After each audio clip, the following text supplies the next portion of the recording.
Nagkakamali ang lahat. Noong araw, naghiwalay kami ni Yahweh ng maayos. Nayupi ang aking binte, kaya tinili kong magretiro at bumalik sa probinsya. Si Mrs. Zhang, hindi siya kabit. Huwag na po kayong manggulo. Salamat po. Ay, Miss Zhang, ano pong nararamdaman ninyo? Pasensya na po, nagamit ko pong mga pampublikong yaman. Mas nais ko po sana magto ng pansin ng lahat sa aking karera bilang isang dancer. Ma! Ang anak ko po, si Zhang Shensha, ay sasali sa Mass Dance Queen. Naway suportahan po ninyo siya. Baliw!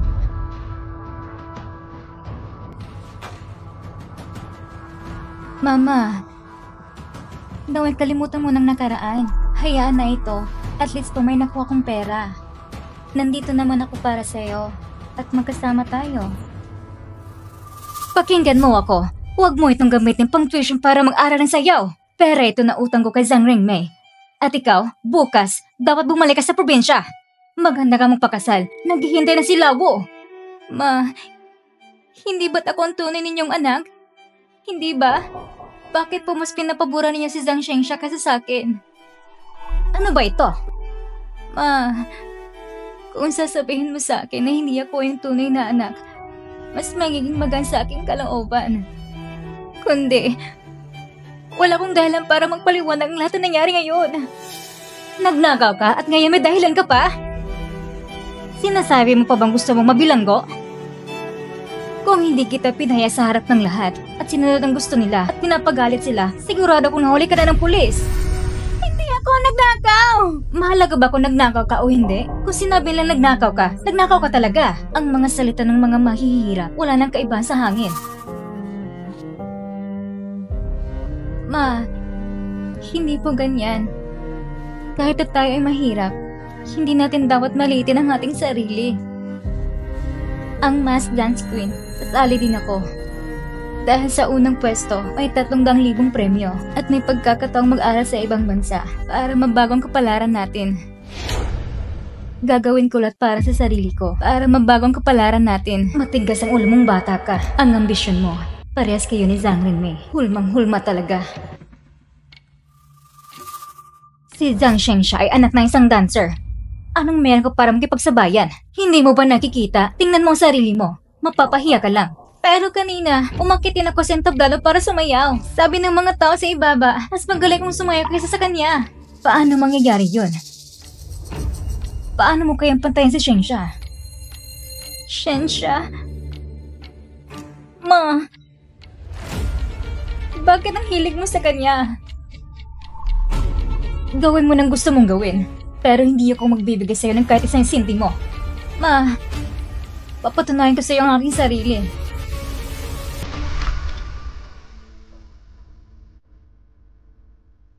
Shensha. Ma, hindi ka pa natutulog?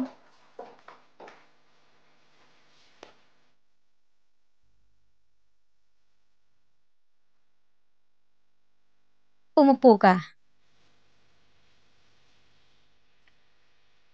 Shensha, bibigyan kita ng isang pagkakataon para magsabi ng totoo. Nilakaw ba talaga ni Lieko ang kwintas o hindi? Ma, anong ibig mong sabihin? Diba sabi mo, wala kang kondisyon para maniwala ka sa akin? Lahat ba yan ay kasinungalingan? Bakit ka naman babawin ang tiwala na binigay ko sa'yo? Kasi,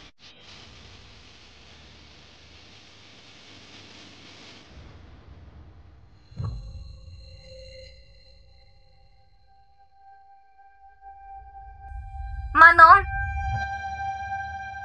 Ito'y para sa kasambahay. Huwag kayang mawala ang reputasyon namin. Opo.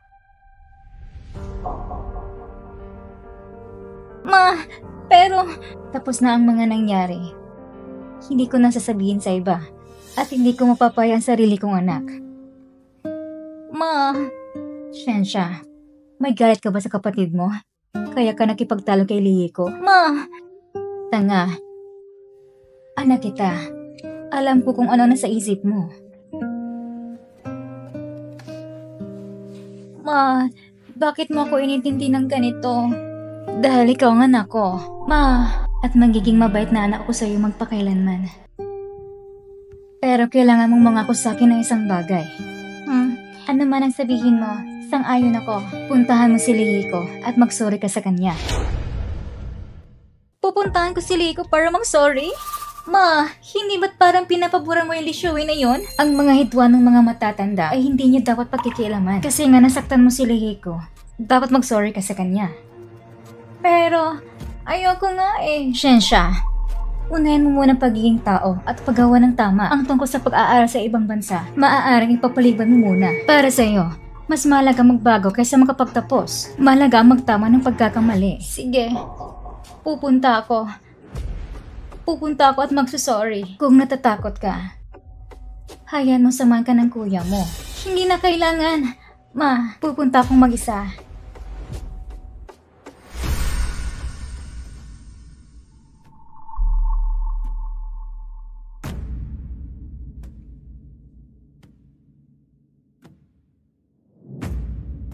Anong klaseng taong tumutuloy dito?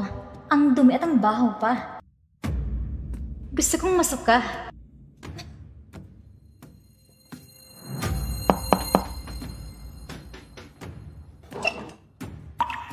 Shensha! Nandiyan ba si Lihiko? Wala siya, pero babalik siya mamaya. Kung may kailangan ka, pumasok ka muna.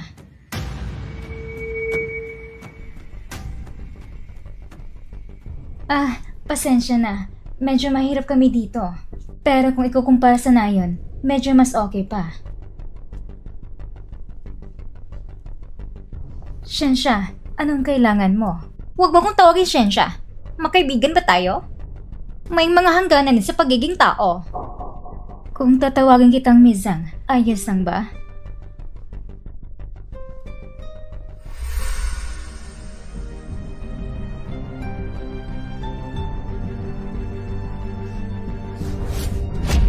Anak, sobrang miss na kita.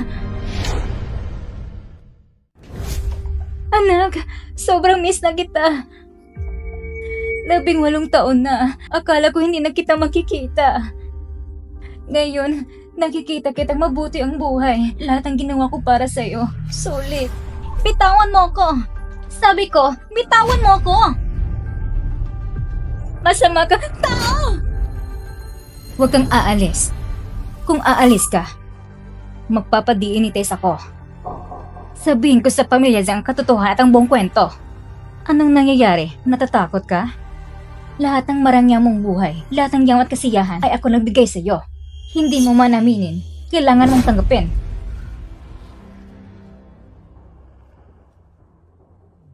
Tinatakot mo ba ako? Akala mo may pinagmamalaki ka pa? Pero sa huli, magkasarili pa lang ang ugali mo. Mahilig ka sa drama.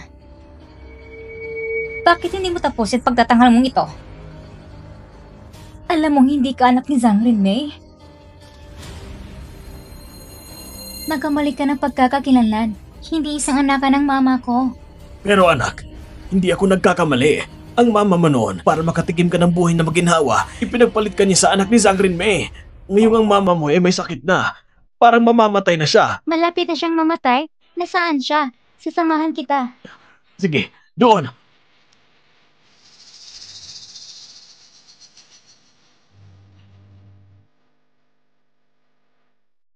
Nasaan ang mama ko? Ang mama mo ay nasa mahirap na lugar at naghihirap siya ngayon. Ang mama mo ang nagbigay sa iyo ng maginhawang buhay. Hindi ba't oras na para suklian mo siya? Gusto ko nang umuwi. Tumigil ka! Kung tatakas ka, sasabihin ko kay Zhang Rinmei. Makikita ko kung pagpapahintulutan ka pa niyang mamuhay ng maayos. Meron kang dalawang pagpipilian ngayon. Una, maghingi ka ng 10,000 yuan kay Zhang Rinmei at mamuhay ako ng maayos. Ikaw naman, magiging isang prinsesa. Pangalawa, isusumbong mo ako? Maaari ako makulong muli. Pero ikaw ay babalik sa mahirap na buhay at patuloy na maghirap.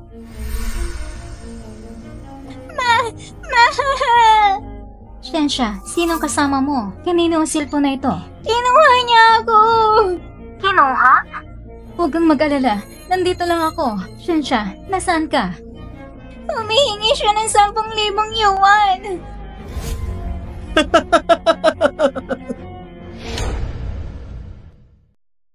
Tinutok ni Li Chang sa'yo? Oo. Sayang nga, pagkatapos makuha ang pera, sobrang saya niya. Uminom siya ng alak, bumagsak mula sa bubong at namatay.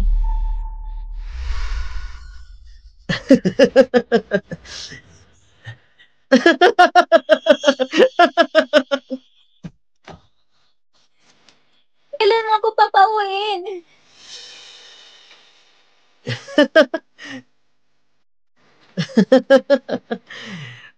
Papalayain ka? Ikaw ang nagbibigay ng pera sa akin. Pagkatapos ko nakunin ng pera ni Sang Renme, palalayain kita. Huwag mo akong hiyaang pagbigyan ka, ha?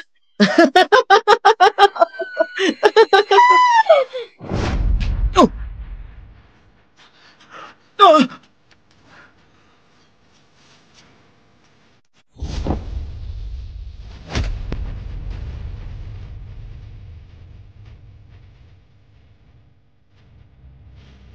Ikaw bang pumatay sa kanya? Yang hindi ko pagkatuto. Dahil masyado akong masaya.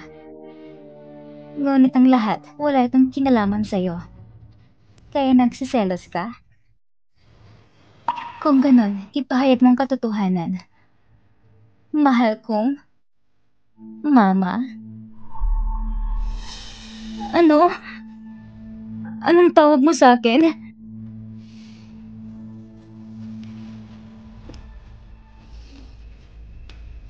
Huwag kang mag-alala, Ma. Masunurin ako. Ikaw? Hello, anak? Anong nangyari? Nagkamali ka ba? Bakit hindi ka nagsasalita?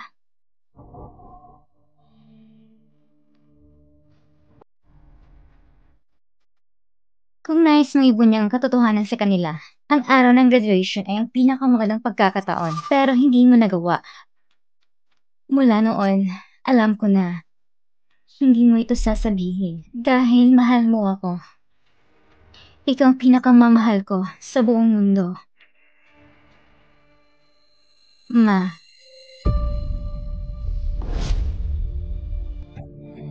Shensha, tinawag mo akong mama.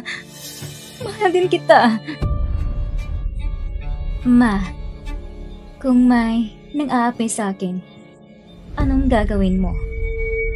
Sino? Ang isa mong anak na babae. Si Li Ye-ku.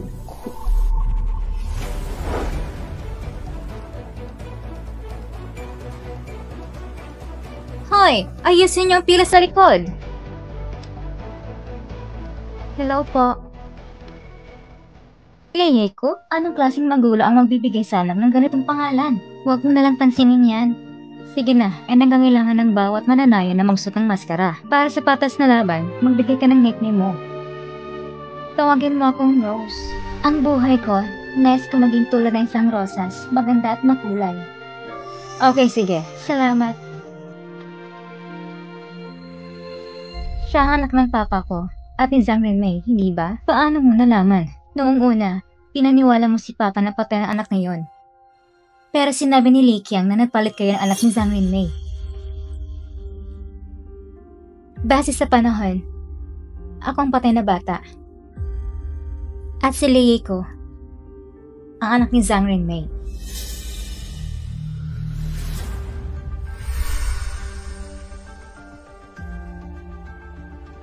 Patayin mo siya. Anong sinabi mo? Sabi ko, patayin mo siya! Ayaw mo ba? Isipin mo na lang, puting swan! Tumahimik ka! Wag! Ayoko. Tama nga. Sabi mo na mahal mo ako, pero lahat ng yun ay kasinungalingan. Shensha, hindi yun ang ibig kong sabihin. Mas mabuti pang mamatay kaysa mabuhay ng ganito. At saka, ang pagpatay ay lubag sa batas. Hindi natin pwedeng gawin dahil ng taong yun para sirayan ang natitirang buhay natin. Pero kung mabubuhay pa siya, para siyang bomba. Balang araw, malalaman ng ibang katotohanan. At lahat ng mayroon ako ay mawawala. Hindi basta tayo lang hindi magsasabi. Sila ay mananatiling hindi alam katotohanan. Huwag mo yung gawin dahilan! Hindi mo rin kayang gawin!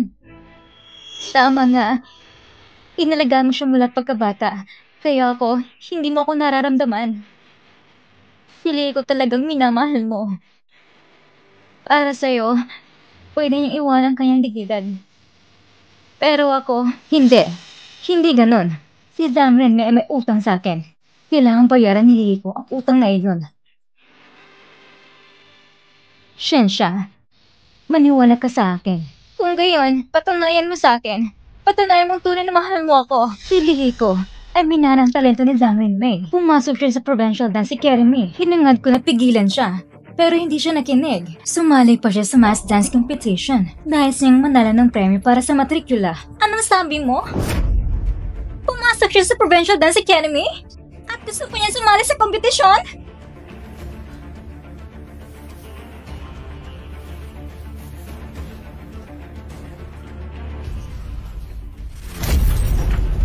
Shensha!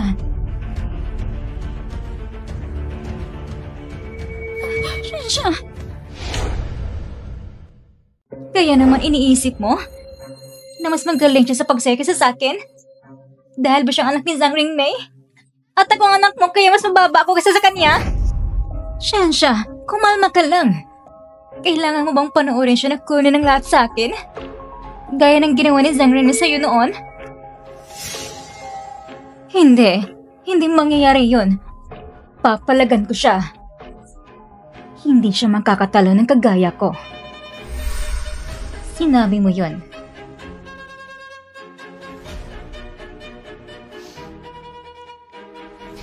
Ang sinabi ko sa'yo ay tutuparin ko.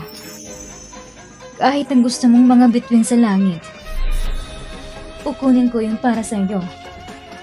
Basta't kilala mo pa ako bilang iyong ina. Ma.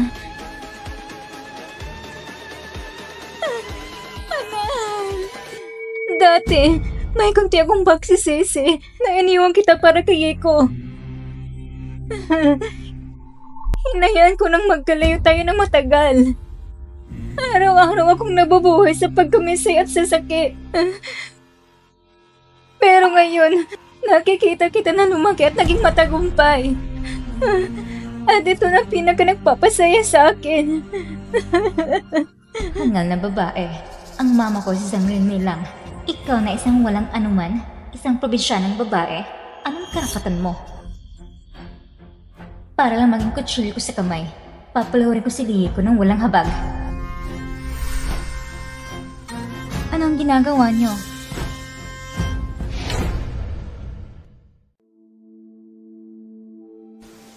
Anong ginagawa niyo?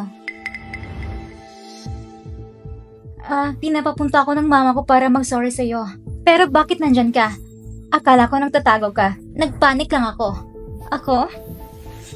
Oo, nasa kalagitnaan lang ako ng pag-comfort kay Shensha. Shensha, pinapapunta ka ng mama mo, kaya ka nandito. Ano pang halaga ng paghingi ng tawad? Umalis ka na lang. Lieko, wag mo akong itulak sa limitasyon. Oo, Yeko. Maging mahinahon ka naman. Maliit na bagay lang ito. Huwag mong gawing malaking issue. Maliit na bagay? Pinapalabas mo pa ako ang may kasalanan? Liiko, dumating ako ngayon dahil nung araw na yon, hindi ko nakontrol ang emosyon ko. At pinalaki ko isang maliit na issue. Dahil dito, magsusorry ako. Dapat ka magpasalamat sa akin. Hindi na ako maghahanap ng kasalanan mo. Matagal na kitang pinapadala sa kulungan. Narinig mo ba? Magpasalamat ka kagad sa kanya. Ma, sino ba talagang anak mo? May lakas ka pang magreklamo? Nakalimutan mo bang sinasabi ko dati? Salamat. Salamat, Shensha. Sige. Dahil napapagalitan ka na ng ina mo, makapagpapahinga na ako. At saka, lumayo ka na sa kuya ko. Kung hindi, malalagot ka sa akin.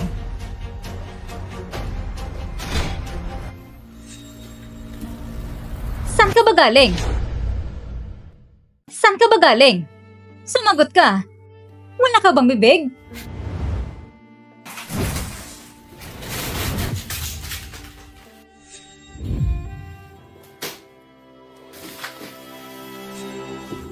Wala pa ring pagbabago.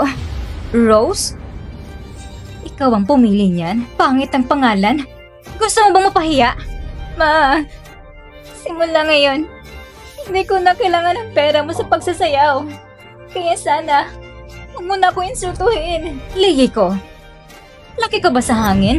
Pinakain kita at sinuportahan kita. Wala ka pang napatunayan? Gusto mo nang humiwalay sa akin? Kapag nabayaran mo na lahat ng utang, saka ka lang pwede magtakda ng kondisyon. Ma, hayaan mo na ako magsayaw. Pag naging successful na ako, bibilhan kita ng malaking bahay sa tabi ng dagat na puno ng mga bulaklak. Pati lahat ng gusto mong kainin, gusto mong inumin, at gusto mong puntahan. Pangako ko yan sa'yo. Pangako, ha? Nananaginip ka ba?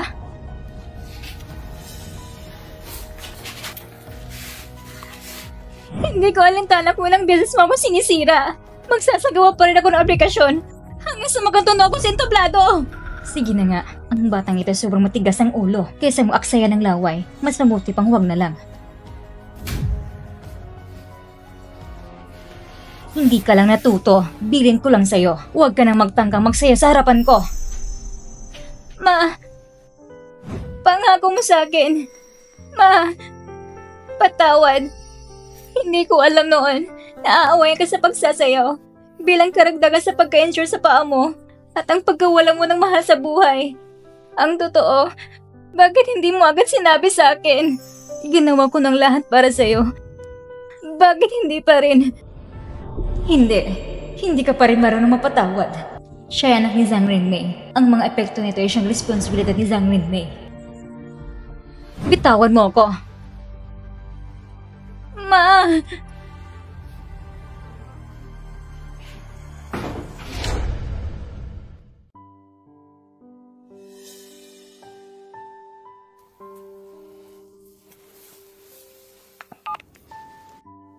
Hello? Hello, Mr. Zhang? Iko, kumusta ka na? Mr. Zhang, may kailangan ka ba? Mukhang may naiwan ka sa bahay namin. Pwede ba bukas? Ipapadala ko na lang. Anong bagay na yon? Ako? Sinabi lang sa akin ng tagapangalaga. Hindi ko na tinanong pa. Hindi naman siguro ganun kahalaga. Hindi ko na kayo guguluhin pa. Wala yun. Nasa bahay lang ako. Bored na bored. Baka magandang pagkakataon din para makalabas. Sige na. Ano yun? Hindi ba tangkop ang oras o baka naman ayaw mo ako makita? Hindi, Mr. Zhang. Nagkakamali ka. Marami lang nangyari sa pagitan ng mga pamilya namin. Hindi dahil ayaw kita makita. Kundi, Palitan ko na lang. Gusto kitang makita. Pwede ba?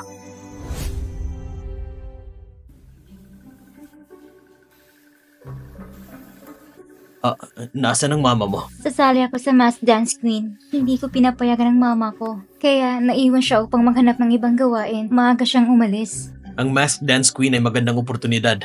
Magpatuloy ka lang. Mr. Zhang, tungkol sa mga naiwan kong bagay. Halos nakalimutan ko na.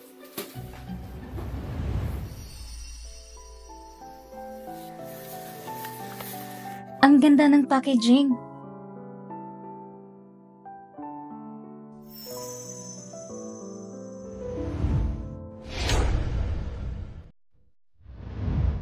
Sa tingin ko, mas bagay na bagay sa'yo ang damit na to. Dahil gusto ko lang itong ipagkaloob sa'yo. Bago mo pa ito matanggap, inisip ko na lang na ito na ang bagay na naiwan mo.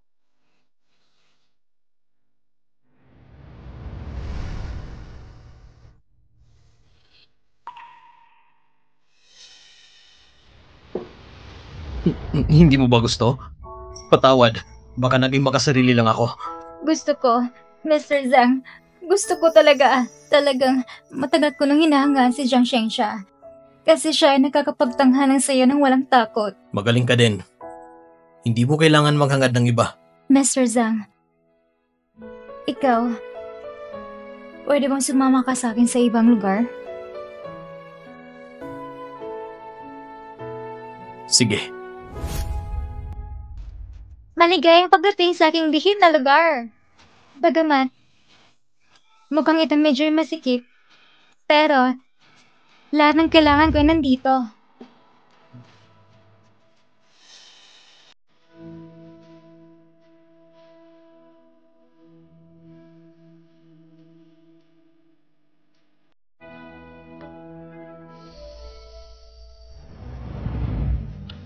Mr. Zhang,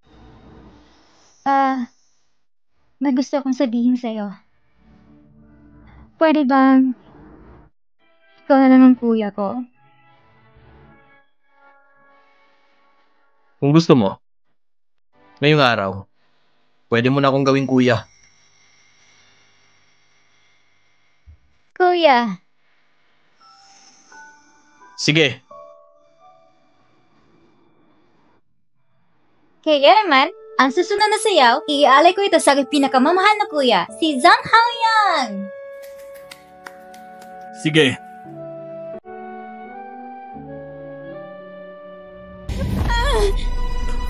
Iko!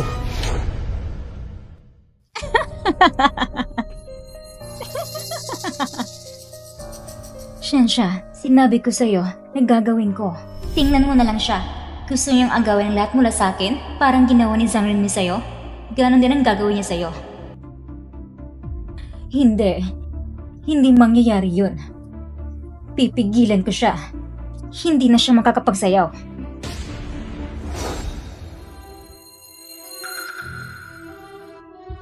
Anong lugar na to?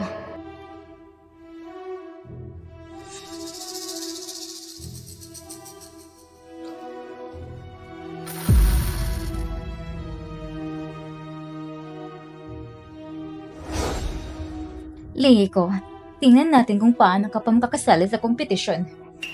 Iko! Iko! Okay ka lang ba? Bakit may mga pako dito? Daling kita sa ospital. Ayos lang ako. Baka may dumaan at aksidenteng naikalat ang mga pako dito. Hindi ko na kailangan pumunta sa ospital. Maglagay na lang ako ng gamot. Kailangan ko pa rin magtanga sa kompetisyon. Pero nasaktan ka. Gusto mo bang masaktan habang sumasayaw? Kung hindi mo aalaga ng sugat, magkakaroon ka ng peklat. Hindi na ako tatawaging Rose. Tatawagin na lang akong Little Bonnie. Liye ko. Akin lang ang kuya ko. Huwag mong sabihin hindi kita binigyan ng babala. Ma, ayaw mo na ako magsayaw. Pag naging successful na ako, bibilang kita ng malaking bahay sa tabi ng dagat na puno ng mga bulaklak, pati lahat ng gusto mong kainin, gusto mong inumin, at gusto mong puntahan. Pangako ko yan sa'yo. Si Leiko nasasali sa kompetisyon. May bahagi siya na para sa akin. Pero ako, nasaktan ko na siya. Paano mangyayari yun? Ang mama ko, ikaw lang iniisip. Huwag mong madali siya. Nagsisimula pa lang ang lahat. Pangako ko sa'yo, ipapagawa ni mama sa kanya. Umatras sa laban.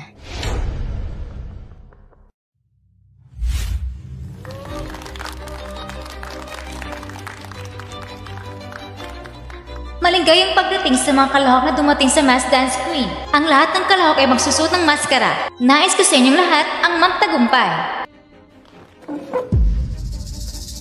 Pinapayuhan kita na sumuko na lang. Bakit naman ako susuko? Bawat isa na nandito ay may mga profesional na pagsasanay. Sana hindi ka na lumabas at magmukhang katawa-tawa. Hindi talaga kita papansinin. Bakit mo pa ako patuloy na pinapahiya? Baka gusto mong itago yung insecurities. Huwag mong gawin mukha ang walang kahihiyan. Kung anong klaseng kahihiyan ang gagawin mo, maganda ka. Makikita mo kung gaano ka mapapahiya.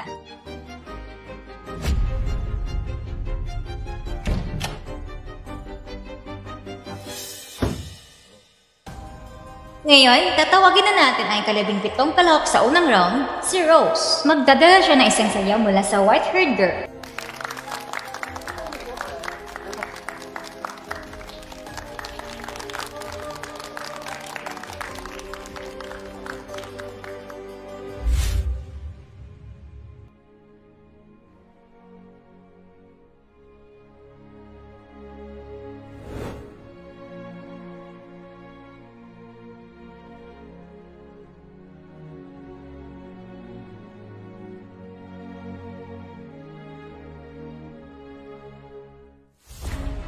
Five, 4, 3, 2, 1.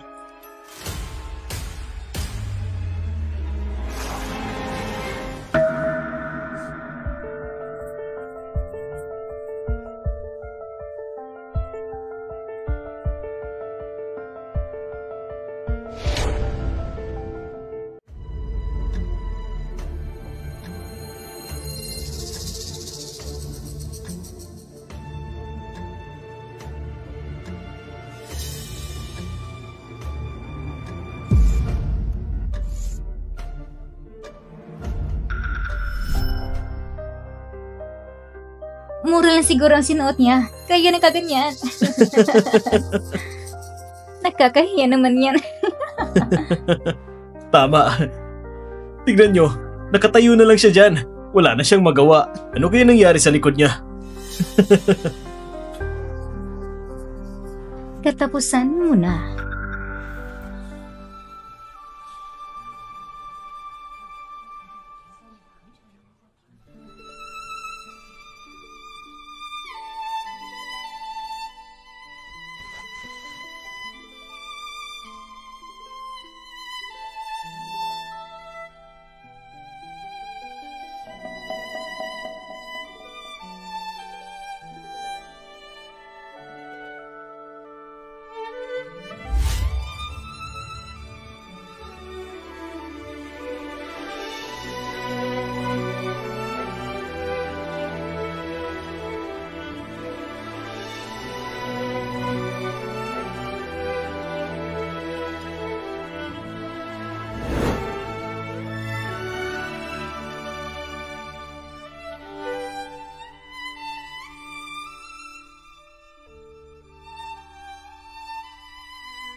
Salamat po.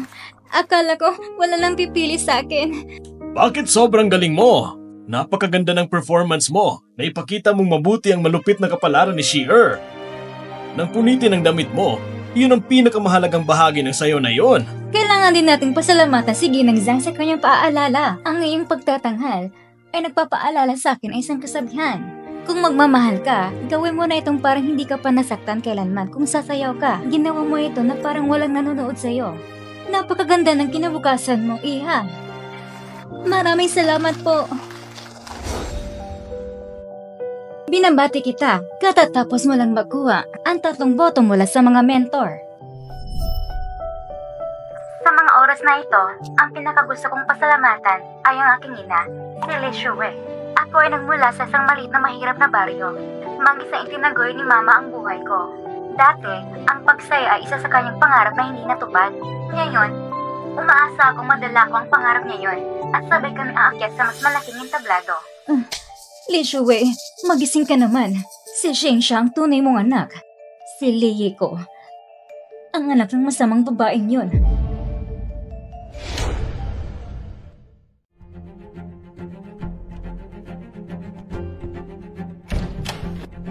Ma, paano mo nagawang ibigay ang boto kay Li Yiko? At siya lang binigay mo ng boto. Yiko? Sinasabi mo bang seryoso si Yiko? Ang kanyang pagtatanghal ngayon ay walang kapintasan. Karapat dapat siya mamigyan ko ng boto. Pero siya ang kalaban ko! Bakit ka papanig sa kanya? Nakalimutan mo na bang mga ginagawa niya? Shensha, ang papel ko sa programang ito ay maging isang hurado. Tinitingnan ko lang ang pagtatanghal at wala nang iba. Tapos kung sino-sino ang bibigyan mo ng kampyonato? Sinasabi ko na, tinitingnan ko lang ang pagtatanghal. Kung sino ang pinakamagaling, siyang pipiliin ko. Shensha, kung gusto mong maging kampyon, mag-focus ka at mag-ensayo ng maayos.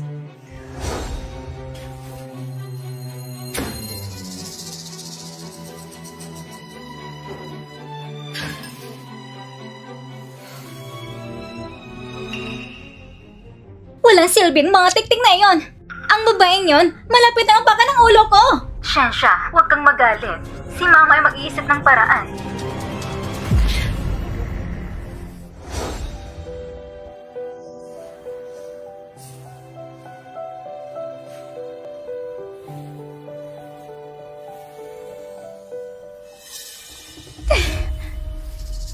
Ma, bakit ka nandito?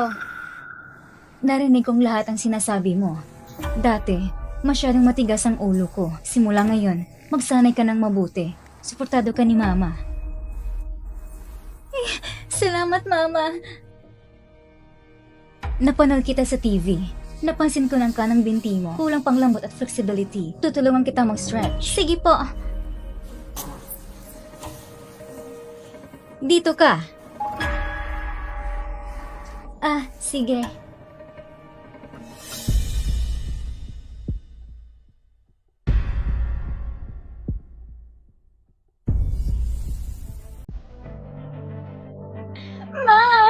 Ma, hindi ko na kaya. Masakit na. Kung itong sakit nga lang ay hindi mo matiis, paano ka pa sasayaw?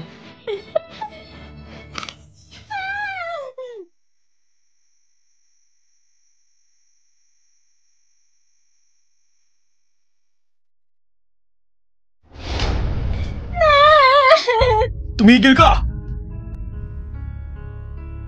Ano bang ginagawa mo? Haoyang, hindi ito katulad ng iniisip mo. Ang pagsayaw, ganito talaga sa pagsasayaw. Ang mama ko, ginagawa niya lang ito para sa ikakabuti ko.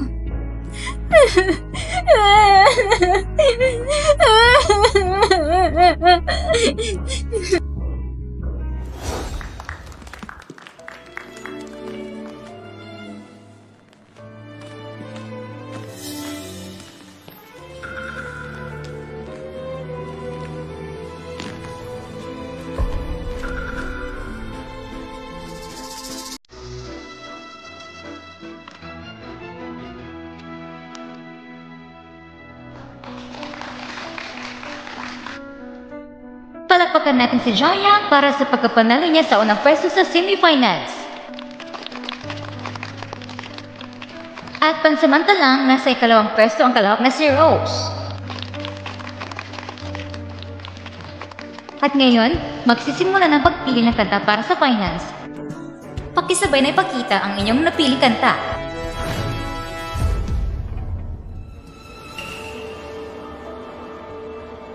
Talagang makapareho na pili ng mga binibini. Ang dalawang malalakas na kandidato para sa kampyonato ay pareho nilang pinili ang Ronghua. Ang may mas mataas na puntos ay may karapatang pumili muna.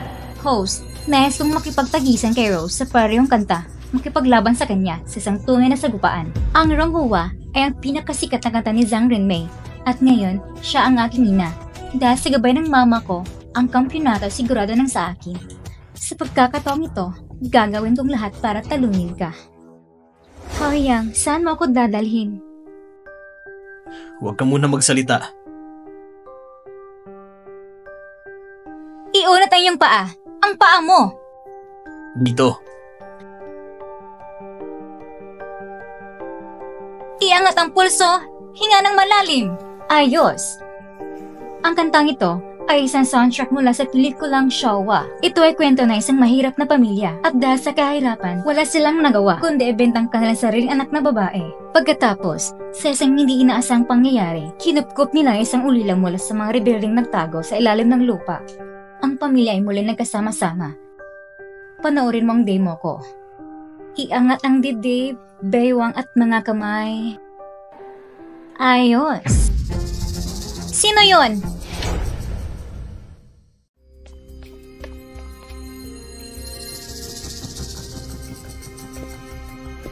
Huwag kang matakot.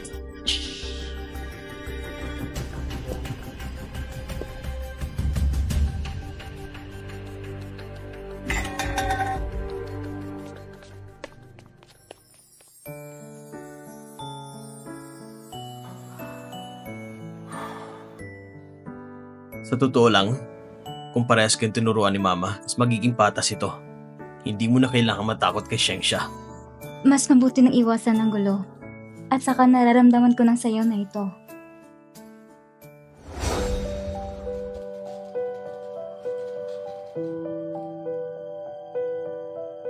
Tulungan mo akong tingnan kung tama.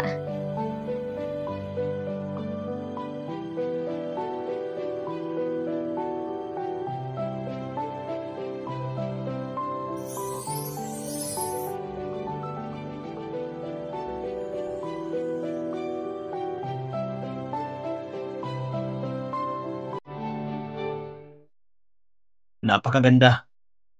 Sana ikaw na lang ang kapatid kong babae para araw-araw kitang makikitang sumayaw ng ganito kaganda. Hindi ka pwedeng umatras ha. Nangako ka sa akin na tatawagin kitang kuya. Kaya, kahit kailan mo gustong manonood, sasayaw ko para sa'yo. Kapag babalik ka rito para magsayaw, Tawagin mo ako. Malay mo, kung matuwa ako, baka tumagal pa ang buhay ko.